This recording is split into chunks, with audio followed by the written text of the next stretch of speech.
Soir Première, CQF, ce qui fait débat. Et ce qui fait débat ce soir, c'est cette question donc, le redressement assez spectaculaire en ce moment du Portugal. Est-il un modèle à suivre pour d'autres pays européens? La situation actuelle, en tout cas, a de quoi faire quelques jaloux. Pratiquement plus de déficit, ils se réduisent fortement. Une croissance parmi les meilleurs de la zone euro, le tout en ayant choisi des mesures qui vont à l'encontre de l'austérité prônée au niveau européen, avec augmentation du salaire minimum et des retraites, réduction du temps de travail aussi, fini les privatisations et autres recettes qui vont plutôt dans un sens différent de celles prônées au niveau européen. Pour en parler ce soir, deux invités sont avec nous. Pascal Deluit, bonsoir. Bonsoir. Vous êtes professeur de sciences politiques à l'ULB. Et face à vous, mais à distance, depuis Paris, depuis la Sorbonne, Roland Gillet, bonsoir. Bonsoir. Vous êtes professeur d'économie à Solvay et à la Sorbonne. On est ensemble donc pour parler du cas portugais ce soir. CQFD. Expliquons peut-être tout d'abord la situation un peu particulière du Portugal. Pascal Deluit, vous êtes un spécialiste des gauches au niveau européen. Et justement, à gauche, on regarde pas mal le cas portugais. C'est le Parti socialiste qui est au pouvoir là-bas, dans une configuration, il faut bien le dire, un peu particulière. Oui, c'est une configuration assez spéciale puisqu'il n'a pas de majorité parlementaire. Donc c'est un gouvernement minoritaire qui s'appuie sur une minorité parlementaire, mais qui bénéficie d'une forme de soutien critique dans l'opposition de deux formations.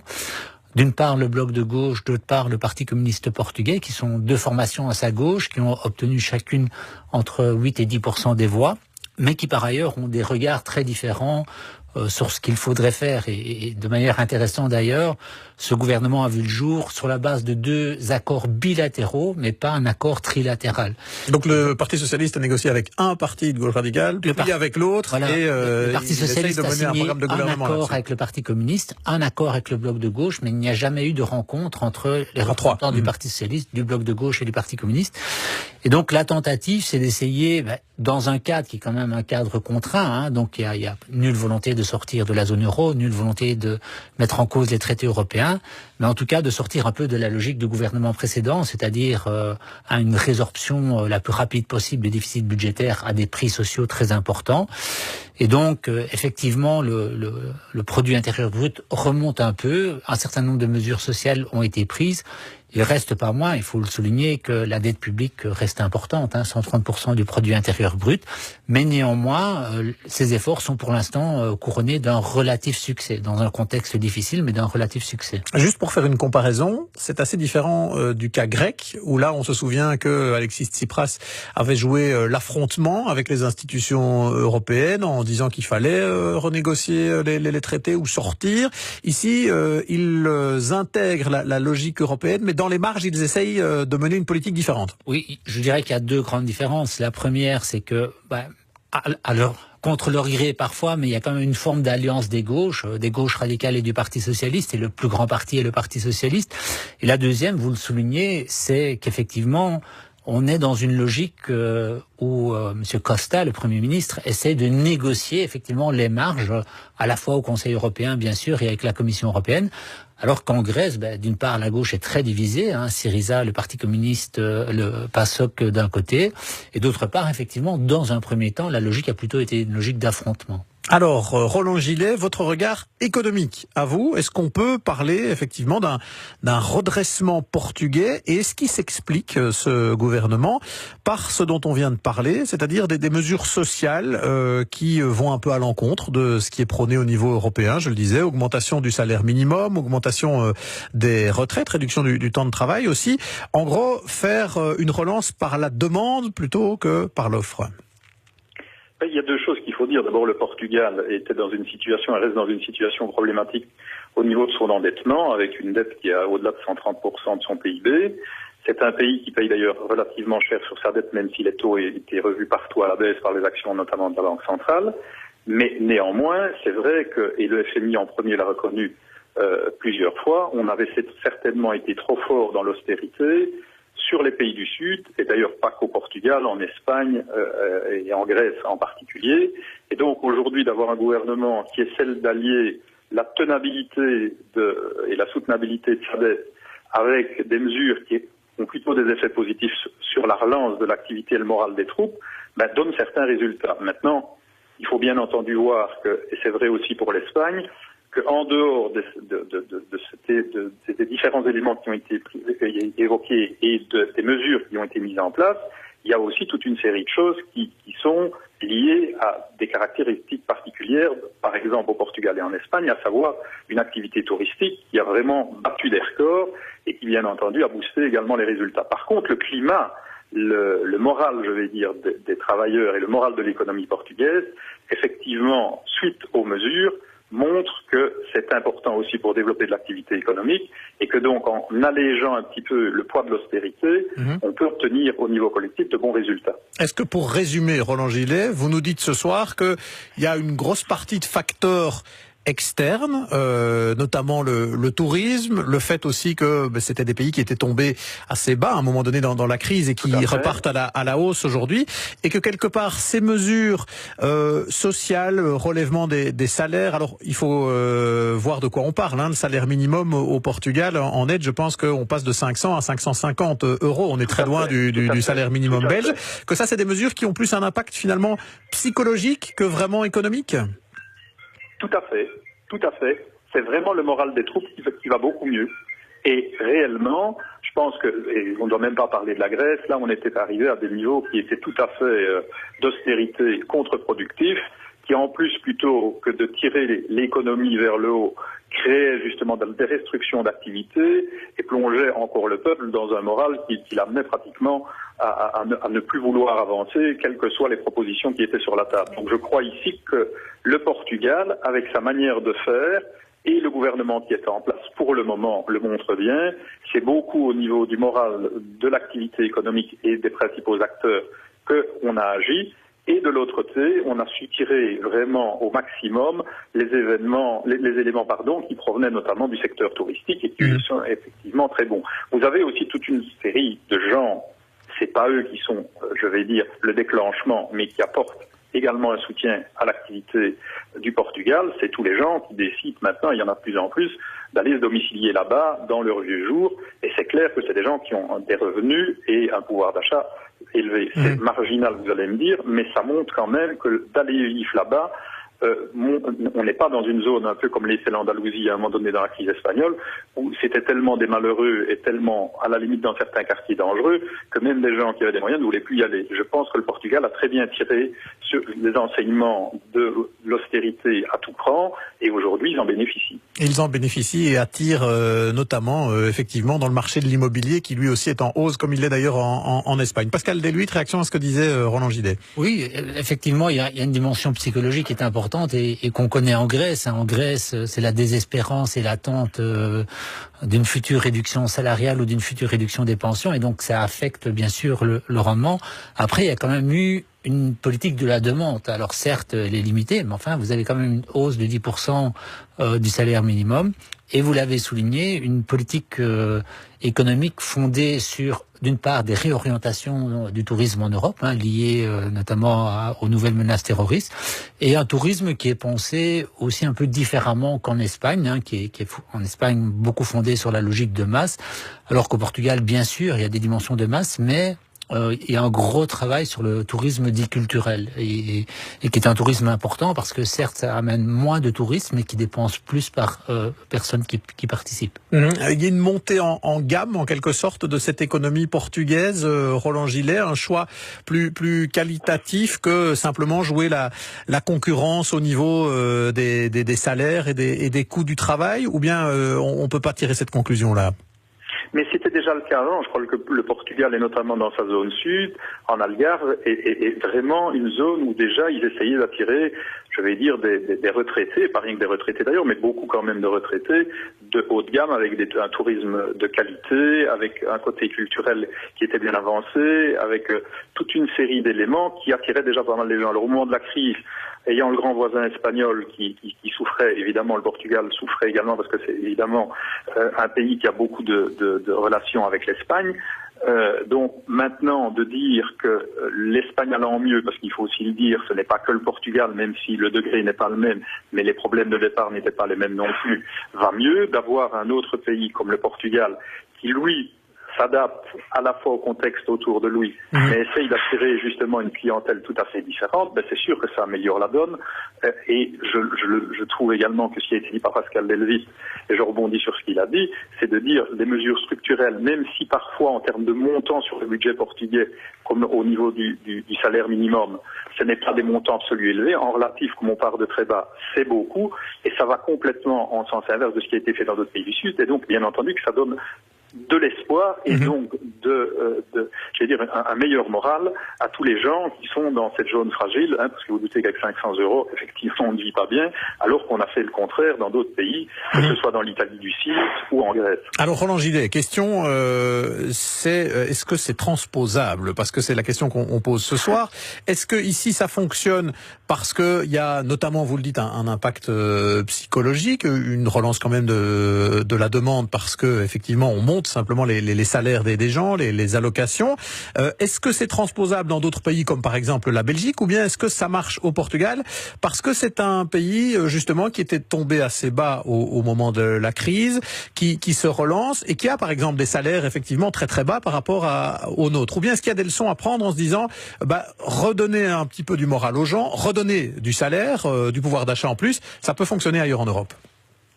Mais de toute façon, vous voyez que même le gouvernement actuel en Belgique essaye, par des mesures fiscales qui sont ciblées, d'essayer en tous les cas que les revenus les plus bas soient en net dans la poche plus élevés. Et donc, clairement, on se rend bien compte partout que le prélèvement de l'État sur les gens les plus faibles doit certainement être beaucoup plus sélectif qu'il ne l'a été par le passé et qu'il faut plutôt taxer d'autres formes de revenus. Donc ça me paraît une évidence. Par contre, la manière dont ça a été amené au Portugal, je trouve que ça l'a été de façon très fine dans la manière de gérer les choses et au bon moment. Et donc le timing, bien entendu, est différent d'un pays à l'autre, mais là, ça a été vraiment bien mené. Donc ces mesures-là ont eu un vrai impact au Portugal.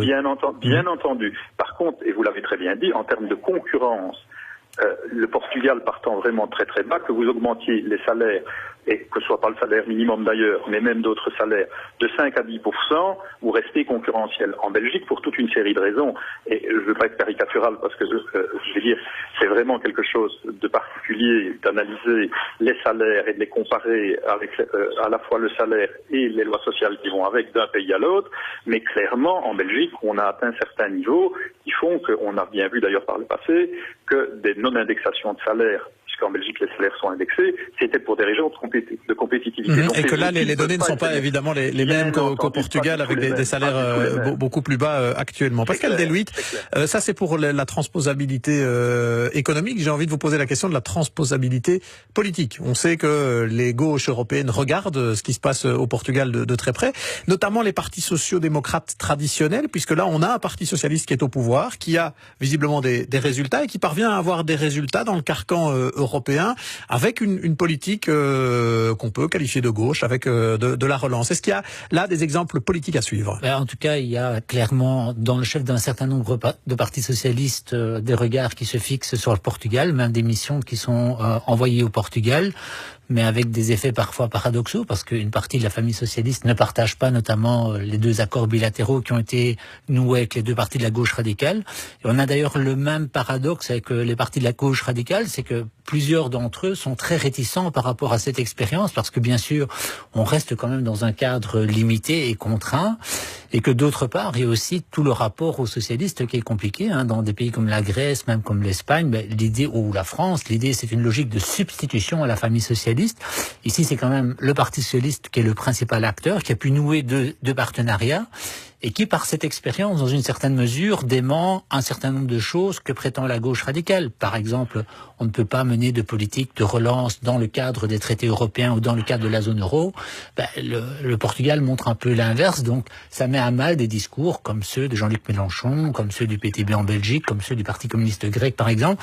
Donc il y a des regards ambivalents, mais en tout cas, ce qui est vrai, c'est que c'est l'expérience qu'on regarde le plus dans la gauche, dans toutes les sensibilités de la gauche européenne. Mais vous dites donc du côté de la gauche radicale, on est quelque part embêté de voir qu'il y a moyen de mener ce type de politique dans le carcan européen, là où certains préfèrent dire qu'il faut faire sauter les traités ou bien faire les choses en dehors de l'Europe. Absolument. Le premier embêté, c'est le Parti communiste portugais qui a, durant toute la campagne, dit mais c'est absolument impossible. Et compte tenu du résultat, et que s'il ne nouait pas cet accord, c'était un gouvernement de droite, il a dû aller de l'avant. avant, mais les plus grands mal à expliquer que finalement les résultats sont meilleurs qu'escomptés, sont meilleurs qu'attendus. Et donc, dans un moment, il faut bien le souligner, depuis 2-3 ans, où dans la gauche radicale, il y a une énorme réflexion sur y a-t-il moyen de mener une autre politique dans le cadre de la zone euro et dans le cadre des traités européens, cette expérience, contrairement au cas grec, montre que oui, il y a moyen de faire un certain nombre de choses. Eh bien, merci à tous les deux de nous avoir permis de mieux comprendre ce soir ce modèle portugais dont on parle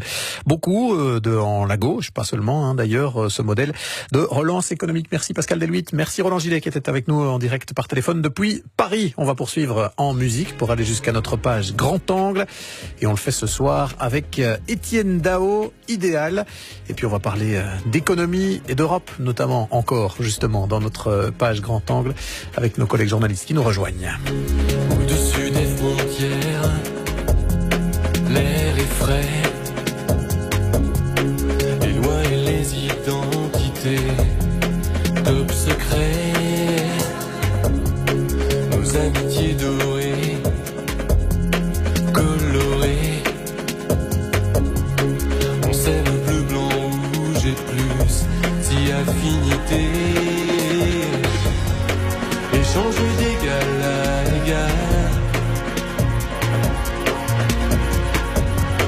le monde devient idéal, les mélanges ça nous rend encore plus fort. Au-dessus de la mer, des glaciers, l'indigo vibre rouge et puis clair azuré, nos baisers sont confiants, inspirés, on sait le bleu, blanc, rouge et plus, si affinité, échanger d'égal à égal, le monde devient idéal, les mélanges ça nous rend encore plus fort.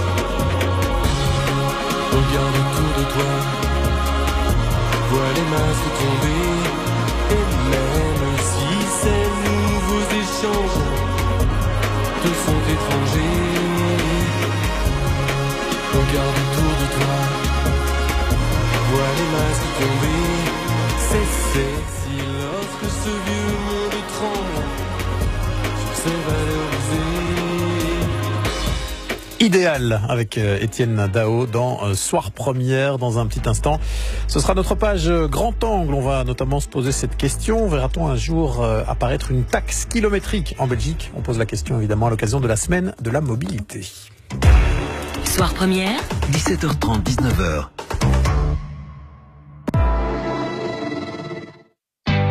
Je parie que vous détenez des trésors cachés dans votre grenier, comme ce vieux vélo ou ce skateboard poussiéreux. D'accord, ça vaut pas grand-chose. Sauf chez votre concessionnaire Opel. Car jusqu'au 26 septembre, à l'achat d'une nouvelle Opel, vous recevez jusqu'à 2000 € de reprise supplémentaire pour tout ce qui roule. Oui, tout. Rendez-vous vite chez votre concessionnaire Opel.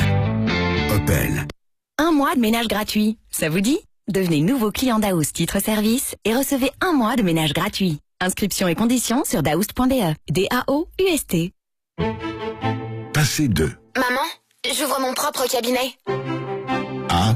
Maman, 2 assistants commencent lundi dans mon cabinet. Exercer une profession libérale était le bon choix. Veillez à ce que vos efforts paient. Faites les bons choix financiers. Banque Van Breda, réservée aux entrepreneurs et aux professions libérales. Roméo et Juliette, l'Orchestre Philharmonique Royal de Liège ouvre sa saison Séduction à Liège et Bruxelles. 3 visages de la séduction avec Roméo et Juliette, Don Juan et le violoniste Vadim Repin. Roméo et Juliette, Vadim Repin et l'OPRL, les 21 et 22 septembre à Liège et Bruxelles. 04 220 4x0 et oprl.be avec la première. Aborder l'actualité sous un seul angle, c'est un peu comme manifester tout seul. Je suis pas d'accord, C'est nettement insuffisant. Élargissez votre point de vue. Avec Moustique, découvrez un traitement de l'actualité sérieux et décalé. Moustique, les dos qui piquent. Abonnez-vous maintenant et profitez de 4 mois gratuits. Rendez-vous sur moustique.be/découverte. Avec le double de data mobile, vous saurez exactement quoi dire pendant vos interviews d'embauche. Pourquoi pensez-vous être le candidat idéal pour ce job? Eh bien, je suis un bosseur, je suis flexible. Et j'ai vu que ma chanson préférée était dans une de vos playlists. Et dans votre profil, j'ai vu aussi que vous étiez